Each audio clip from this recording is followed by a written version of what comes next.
নমস্কাৰ বন্ধু বান্ধৱীসকল, কি খবৰ? আশা কৰোঁ সকলোৱে ভালে আছে। জয়দীপ ব্লগছৰ পুনৰ এটা ভিডিঅ'লৈ আপোনালোক সবকে স্বাগতম। মই এতিয়া বৰ্তমান ওলাইছোঁ আমাৰ পিঠাখোৱা গাঁৱৰ একদম অতীজৰ এজন নামঘৰীয়া, যিজন আপোনাৰ তেখেতৰ ঢোলৰ শব্দই হওক, তেখেতৰ খোলৰ শব্দই হওক, তেখেতৰ তালৰ যি ভংগী, তালৰ যি শব্দ, সেই শব্দত গোটেই পিঠাখোৱা গাঁও নাচে, বিহুগুৰি মজাই নাচে। আৰু তেখেত বৰ্তমান এতিয়া সুস্থ। কিছু সময়ৰ পিছত তেখেতৰ ঘৰত মই উপস্থিত হ'ম।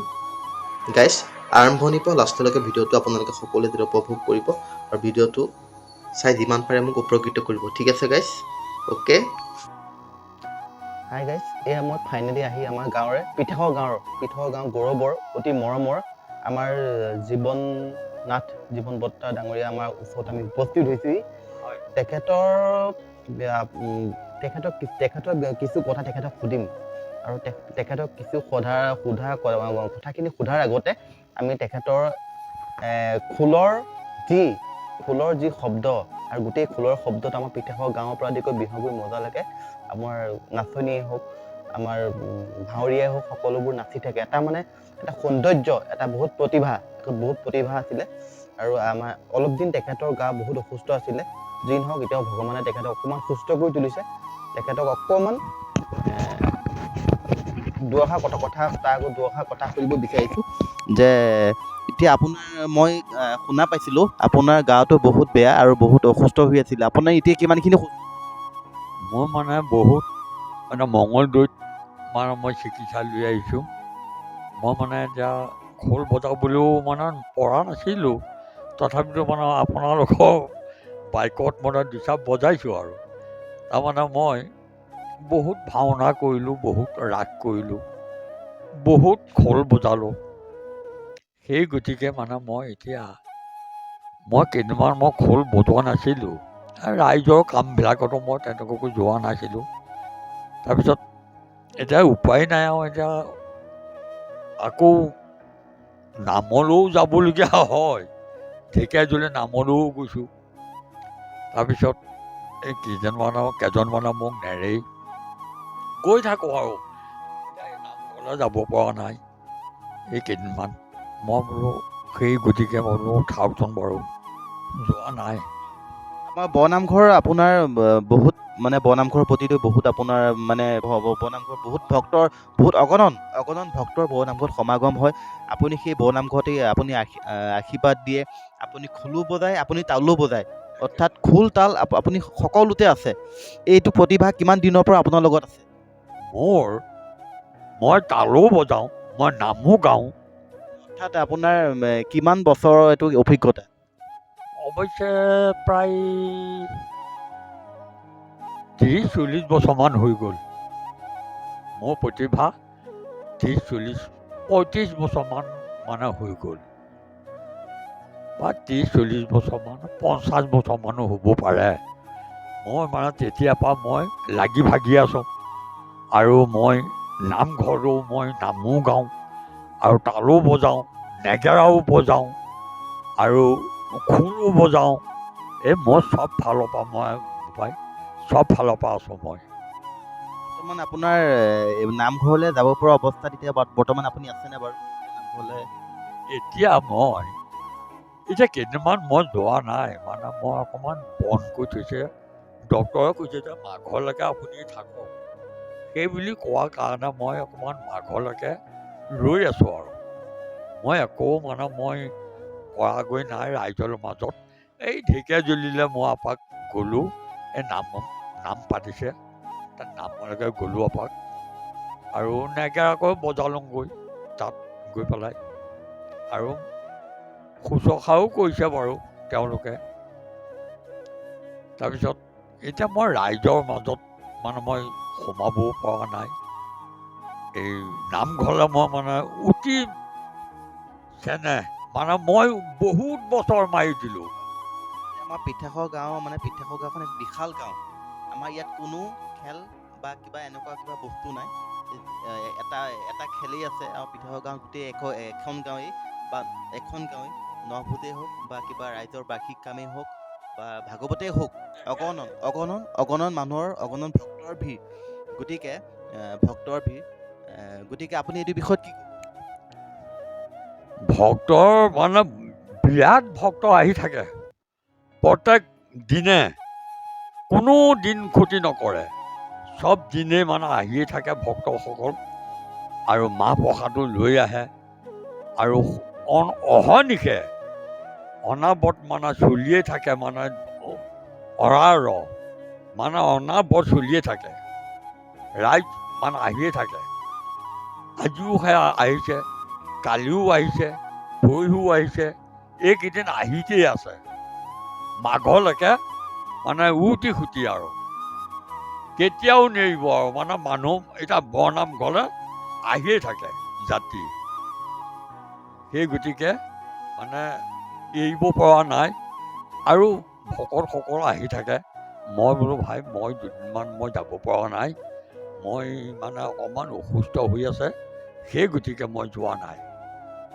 এনেই মই গৈ থাকোঁ, অৰহৰ মই মানে যাওঁৱেই নামঘৰলৈ, আৰু নামঘৰত মই নামষাৰো গাওঁ, আৰু তালো বজাওঁ, নেগেৰাও বজাওঁ, খোলো বজাওঁ, মই মানে চব ফালৰ পৰা আছোঁ। কেতিয়াবা আমি আহিলে বক্তা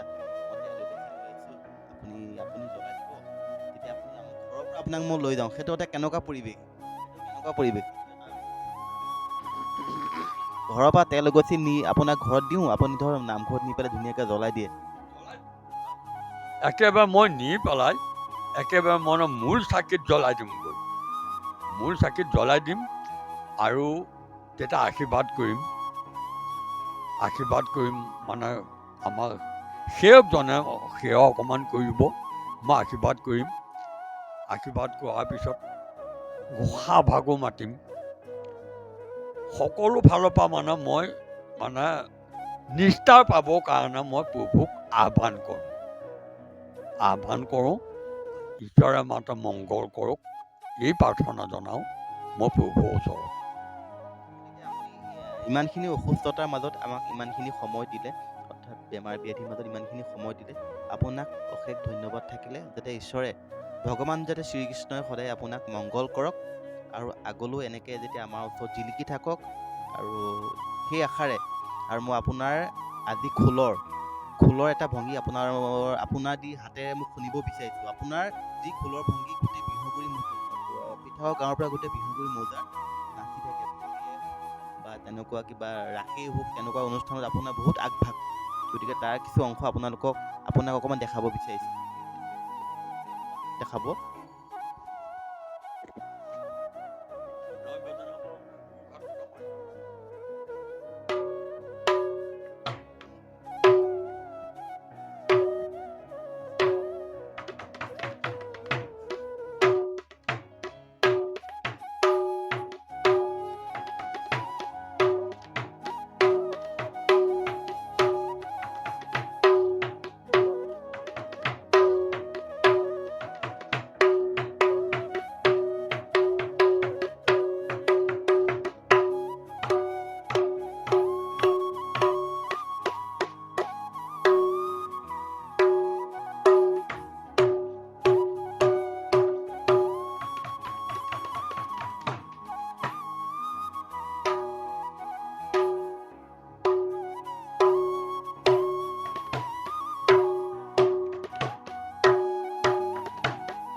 আপুনি ইমানখিনি আপোনাৰ মূল্যৱান সময় আমাক দিয়াৰ বাবে আপোনাক অশেষ আপোনাক যাতে ভগৱান শ্ৰীকৃষ্ণই যাতে সদায় কুশলে ৰাখক, সদায় যাতে আমাৰ পিঠা গাঁৱত পিঠা আৰু আমি সেই এষাৰে আজি আপোনাক সদৌ শেষত এখনি বিহু আহি আছে, বিহু এটা আহি আছে নাই? আহি আছে ভোগালী বিহু এটা আহি আছে। আপুনি এখন ফুলাম গামোচাৰে আপোনাক ফুলাম গামোচাৰে আমি আদৰিম।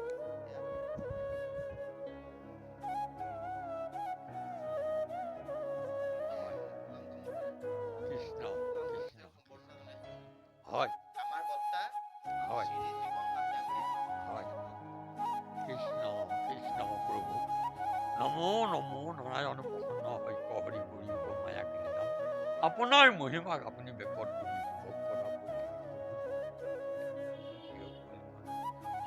আহি প্ৰভু সন্ধিয়া ভকতৰ সেৱা ভাগ ধৰিছে, সেৱাতে সন্তুষ্ট হৈ কোনো আপদৰ ভাগি নকৰি আগলৈ আপোনাৰ চৰণ সেৱি বুলি প্ৰাৰ্থনা কৰি হৰিয়ে ঘৰৰ সবাধিকে কৃপা কৰে আৰু যি কামতে বতি আছে সেই কামকে যাতে জয়যুক্ত হওক এই প্ৰাৰ্থনা কৃষ্ণদেৱ হৰি